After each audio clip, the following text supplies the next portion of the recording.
Happy birthday, Virgo. So this is going to be your astrology for Sun, Moon, and Rising Virgo for September. And it's your birthday. So now you are able to open to all the abundance and opportunities the Sun has to offer you. So allow all of this energy to come through. Open to receive. On the 2nd of September, we're going to be having the full moon happening in your 7th house.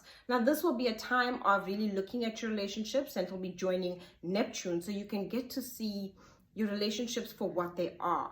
Really get through all the energy and basically really be honest with yourself, how you relate to others, how others relate to you. Being honest. It is a time of honesty and really looking at your relationships.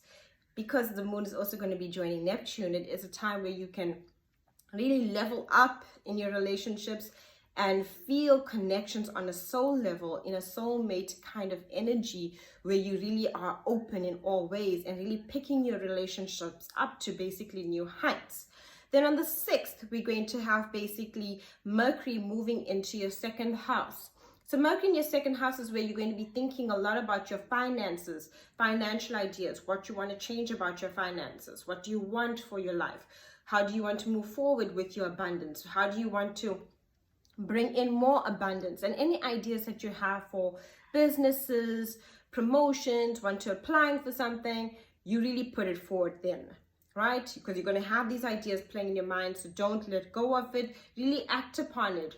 Go with that 2nd house energy of money and finding your worth and thinking about your value and getting in alignment. Then on the 7th of September, we're going to have Venus moving into your 12th house.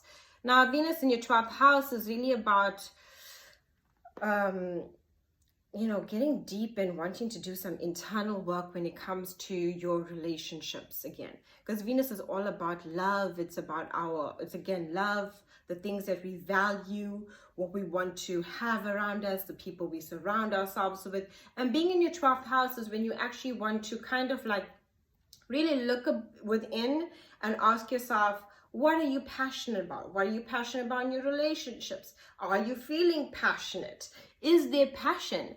How much are you driven, and what are you driven to do? You'll also be re-looking at things, letting go of things. Even lovers from the past can come up with this energy because the 12th house energy. So re-looking at things, also wanting to spend some good time alone. There's lots of planned shifts. So it's important for you to actually, when you feel like you want to actually be by yourself, allow yourself a time for self so that you can fill your cup, love yourself, so you can bring yourself, your best self forward, basically. So that's what you'll be doing then. Then on the 9th of September, we're going to have Mars retrograde, and Mars will be retrograding until the 13th of November 2020. And this will be happening in your 8th house. So now you're going to feel, when it comes to the 8th house, where you have to really look at your finances. The 8th house again is about finances. It's also about intimacy. So you're going to be re-looking at things. You might feel like, oh, what did I think about and I didn't implement when it came to my finances? How do I move forward in my finances in a different way?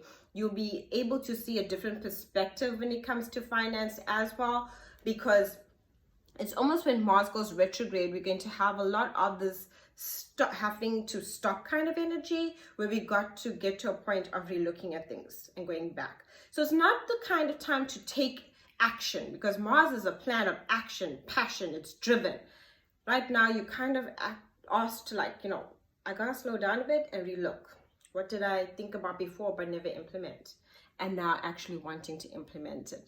Then on the 17th of September, we're going to have a new moon in your 1st house.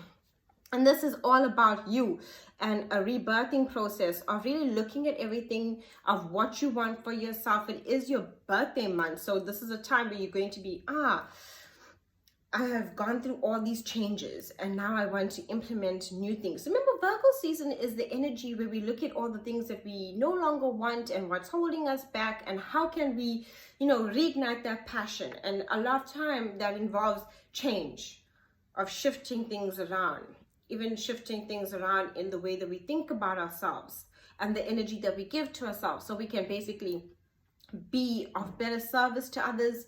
And that's what you'll be doing, going through that rebirthing process and channeling your energy into reinventing yourself a bit. Then on the 23rd, we're going to have the Sun and Mercury joining in your second house, again of finances and abundance. And this is again about really thinking, and with the Sun, opportunity coming there to meet each other, where you're going to be like, this is what I need to do. This is what I need to take action on when it comes to my finances. I wanted to do this. This will really bring in a new opportunity, a new blessing, basically. And you'll be thinking along those lines, but with the Sun there as well, you'll also have the energy and the opportunities to bring all of these things into the light, where you can actually see them. So you're going to enjoy that energy. Enjoy it. You'll also be thinking about your worth, and you'll be looking at your relationships from that essence as well. What do I bring of value to this relationship? And what do others receive from me? And what do they bring of value to the relationship? So that's what you'll be doing then. On the 28th of September, we're going to have Mercury moving into your third house of networking. So all these ideas and that you've been thinking about and running through in your mind, it's now where you actually want to network about it and connect to others. Or other people might connect you and say, what you've been thinking of from previously, like a couple weeks ago, this person pops up and they're the right person, and you can actually bring it about. So lots of blessings, lots of really looking at your finances.